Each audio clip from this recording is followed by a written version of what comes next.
ভয়মুক্ত শিক্ষাঙ্গন গড়ে তোলার দাবি সহ একাধিক দাবিতে 17ই নভেম্বর দিনহাটা মহকুমা শাসকের দপ্তরে বিক্ষোভ ও ডেপুটেশন দিতে চলছে স্টুডেন্ট অর্গানাইজেশন অফ ইন্ডিয়া। সংগঠনের পক্ষ থেকে দিনহাটা প্রেস ক্লাবে সাংবাদিক বৈঠক করে দাবিগুলিকে সামনে রেখে আন্দোলনের কথা ঘোষণা করেন নেতৃত্ব। ভয়মুক্ত শিক্ষাঙ্গন, দুর্নীতিমুক্ত নিয়োগ প্রক্রিয়া সহ বিভিন্ন দাবিকে তুলে ধরা হয়েছে সাংবাদিক বৈঠকে। বন্ধুগণ, প্রত্যেককে আমি শুভেচ্ছা জানাচ্ছি। আপনারা আমাদের ক্যাম্পেইন কনভেনর তার কাছে আমাদের যে ক্যাম্পেইনের উদ্দেশ্য লক্ষ্য সেটা শুনতে পেলেন।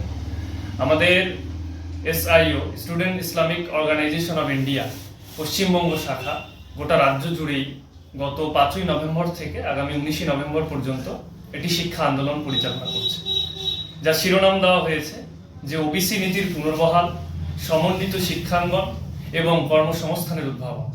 এই তিনটি গুরুত্বপূর্ণ থিমকে সামনে রেখে গত 5ই নভেম্বর থেকে আগামী 19শে নভেম্বর পর্যন্ত সারা রাজ্য জুড়ে SIO student Islamic organisation of India একটা শিক্ষা আন্দোলন পরিচালিত হচ্ছে। আমরা অন্যান্য জেলার পাশাপাশি আমাদের কোচবিহার জেলাতেও আমরা সেই রাজ্যের 15 দফা দাবিকে সমর্থন জানিয়ে আমাদের জেলাতেও আমরা কিছু দাবি রেখেছি, কিছু প্ল্যানিং করেছি। এবং আমরা যদি দেখি যে আমাদের বর্তমান যে রাজ্যের পরিস্থিতি প্রেক্ষাপট, প্রথমেই বলেছে ওবিসি নীতির পুনর্বহাল। সম্মানিত সাংবাদিক বন্ধুগণের মাধ্যমে আমরা আপনাদের কাছে পৌঁছতে চাই এই বার্তা যে আপনারা যদি লক্ষ্য করেন যে ওবিসি আদার ব্যাকওয়ার্ড ক্লাসেস, যেটা আমাদের সংখ্যালঘু সম্প্রদায়ের জন্য বরাদ্দ একটা সংরক্ষিত একটা জায়গা, সেখানে আমরা দেখতে পেলাম যে গত বছর থেকে ষড়যন্ত্রমূলকভাবেই হোক বা উদ্দেশ্য প্রণোদিতভাবেই হোক, আমরা কিছু জানি না কি হচ্ছে, যে কেউ ওবিসি A ক্যাটাগরি থেকে B ক্যাটাগরিতে আসছে, কেউ ওবিসি B ক্যাটাগরি থেকে A ক্যাটাগরিতে আসছে। এটা অত্যন্ত একটা বেদনাদায়ক যে সংরক্ষণের যে জায়গাটা ছিল, যে পুরনো যে নীতি ছিল, সেটাকে একটা নতুন আঙ্গিকে নিয়ে আসা হচ্ছে। সেটা চক্রান্ত আকারে হতে পারে। আমরা SIO এটাই দাবি জানাচ্ছি যে ওবিসি নীতির যে পূর্বতন যে নীতি ছিল, ওবিসির যে আগেকার যে সংরক্ষিত যে ইসে ছিল, সেটা যেন আবার পুনর্বহাল করা হয়। পাশাপাশি সমন্বিত শিক্ষাঙ্গন বলতে বোঝানো হয়েছে যে আমাদের বর্তমান যে স্কুল, কলেজ, ক্যাম্পাস, ইউনিভার্সিটিগুলো রয়েছে, আমরা যদি দেখি যে একটা সবসময় ভয়ের একটা পরিবেশ গোটা রাজ্য জুড়েই। আমরা চাই সেখানে একটা গণতান্ত্রিক, সুষ্ঠু, সাম্প্রদায়িক সম্প্রীতির একটা সুন্দর পরিবেশ যেন গড়ে ওঠে। সেখানে যেন কোনো হাহাকার, মারামারি, খুন, গুম এ ধরনের কোনো যেন ন্যাক্কারজনক ঘটনা না ঘটে। তার জন্য চাই একটা গণতান্ত্রিক সুষ্ঠু পরিবেশ। আমরা সেই শিক্ষাঙ্গনগুলোকে ইনক্লুসিভ করার জন্য আমরা দাবি জানাচ্ছি যে শিক্ষাঙ্গনগুলো যেন ইনক্লুসিভ হয়, সমন্বিত হয়, যাতে করে একটা সুষ্ঠু পরিবেশ, সুন্দর পরিবেশ হতে পারে। পাশাপাশি কর্মসংস্থানের উদ্ভাবন। আমরা যদি দেখি যে আমাদের বেকারত্বের যে একটা বড় সংকট তৈরি হয়েছে আমাদের রাজ্যে, গোটা রাজ্য জুড়ে, যে বেকারত্বের এই সংকট, যেটা আপনারা দেখতে পাচ্ছেন যে সর্বস্তরেই শুধু আমাদের উত্তরবঙ্গ নয়, সর্বস্তরেই আমাদের একটা বেকারত্বের সমস্যা আমরা দেখতে পাচ্ছি। যে কর্মসংস্থান, নতুন কর্মসংস্থানের স্কোপ, প্রচুর পরিমাণে ছেলে মেয়েরা যারা উচ্চ ডিগ্রি অর্জন করার পর, কোনো ডিপ্লোমা করার পর, ভালো রেজাল্ট করার পর তারা বসে আছে। দীর্ঘদিন বসে থাকার পরেও তারা একটা সুন্দর জায়গায় নিজেকে প্রতিষ্ঠিত করতে পারছে না। কেন পাচ্ছে না, এটা আমাদের দেখা দরকার। আপনার অনেক ডেটা রয়েছে আমাদের কাছে, সেই ডেটাগুলো রয়েছে যে আমরা দেখতে পাচ্ছি রিক্রুটমেন্টের ব্যাপারে হোক বা শিল্প উদ্যোগের ব্যাপারে হোক, সার্বিক দিক থেকে, অর্থাৎ ছাত্র যুব সমাজের যার যে যোগ্যতা রয়েছে তাকে সেই যোগ্যতা অনুযায়ী তাকে একটা কাজের ব্যবস্থা করে দেওয়া, এটা সরকারের দাবি।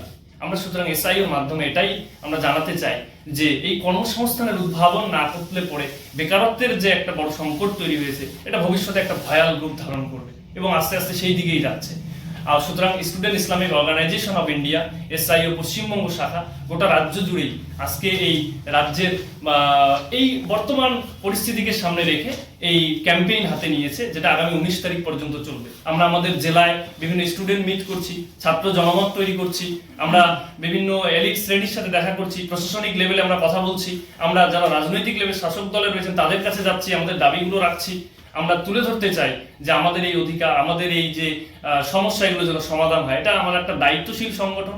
স্টুডেন্ট ইসলামিক অর্গানাইজেশন একটা নৈতিক মূল্যবোধ ভিত্তিক আদর্শিক ছাত্র সংগঠন, সারা ভারতবর্ষ জুড়ে দীর্ঘ প্রায় 45 বছর ধরে কাজ করে আসছে, যারা স্কুলের ছাত্র যুব সমাজকে, কলেজের ছাত্র যুব সমাজকে একটা নৈতিকতার শিক্ষা দেয়, সুনাগরিক তৈরির ক্ষেত্রে বরাবর দেশের একজন সুনাগরিক হিসেবে বরাবর এসআইও ভূমিকা রাখছে। সেক্ষেত্রে আমরা মনে করি একটা আদর্শিক দল হিসেবে, আদর্শিক সংগঠন হিসেবে এসআইও মনে করে যে বর্তমান এহেন পরিস্থিতিতে রাজ্যের এই সংকটকালীন সময়ে আমাদের এই দাবিগুলো রাখা প্রয়োজন, যাতে করে ওবিসি নীতির পুনর্বহাল, সমন্বিত শিক্ষাঙ্গন এবং কর্মসংস্থানের উদ্ভাবন এই শিরোনামে বিভিন্ন কর্মসূচি হাতে রেখে আমরা আমাদের কাজ পরিচালনা করছি। এবং শেষে যে বিষয়টা বলা হলো যে আমরা কোচবিহারে বিভিন্ন কর্মসূচি নিয়েছি, সেই কর্মসূচিগুলোর পাশাপাশি আগামী 17 তারিখ সোমবার আমাদের দিনহাটায় এসডিওতে আমরা একটা ডেপুটেশন দেব, যেখানে আমাদের রাজ্যের 15 দফা দাবি সহ জেলার বিভিন্ন একাধিক দাবিতে আমরা ডেপুটেশন দেব। এবং সেই ডেপুটেশন দেওয়ার আগে আমরা একটি স্টুডেন্ট র্যালি পরিচালনা করব দিনহাটা শহরে। এটা আমরা একটা স্টুডেন্ট র্যালি পরিচালনা করব, শান্তিপূর্ণভাবে আমাদের স্টুডেন্ট র্যালি হবে। এবং আমরা আপনাদের মাধ্যমে, সাংবাদিক বন্ধুদের মাধ্যমে আপামর দিনহাটা তথা কোচবিহার জেলার ছাত্র যুব সমাজের কাছে আমরা এই বার্তা দিতে চাই, প্রিয় ভাই, আমরা আগামী সোমবার যে স্টুডেন্ট র্যালির আয়োজন করেছি, আপনারা সেখানে আসুন, যোগ দিন, ঐক্যবদ্ধ হন এবং এই নিজেদের এই অধিকার আদায়ের জন্য আপনারা আপনাদের দাবি আমাদের মাধ্যমে আপনারা যারা শাসক দল রয়েছে বা সরকার রয়েছে তাদের কাছে যেন আমরা পেশ করতে পারি। এতটুকু কথা বলে আমি আমার কথা শেষ করছি। ধন্যবাদ।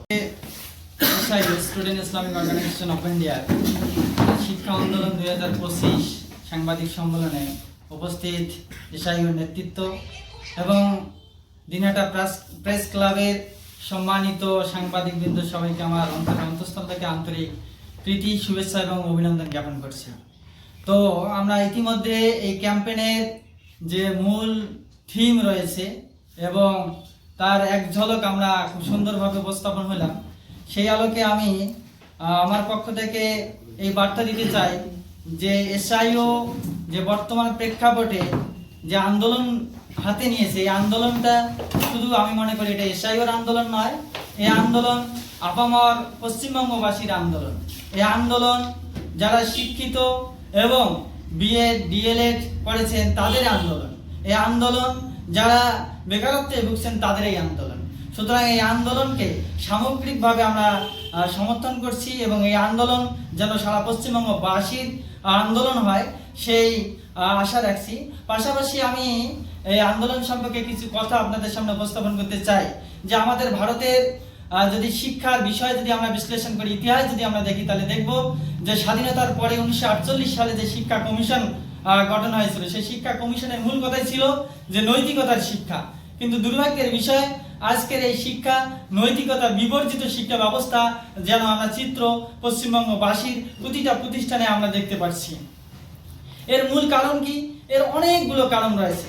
আজকে যদি আমরা দেখি, আমরা যারা ভালো ছাত্র, ভালো স্টুডেন্ট, তাদেরকে জিজ্ঞাসা করা হয় যে তোমরা কি হতে চাও, সবাই বলবে যে বড় ডাক্তার, ইঞ্জিনিয়ার, এই ধরনের কথা বলে। কিন্তু দুর্ভাগ্যের বিষয় যে একজন ভালো মানুষ হবে এ প্রত্যাশা, এ আশা, এ আকাঙ্ক্ষা আমরা দেখতে পাই না।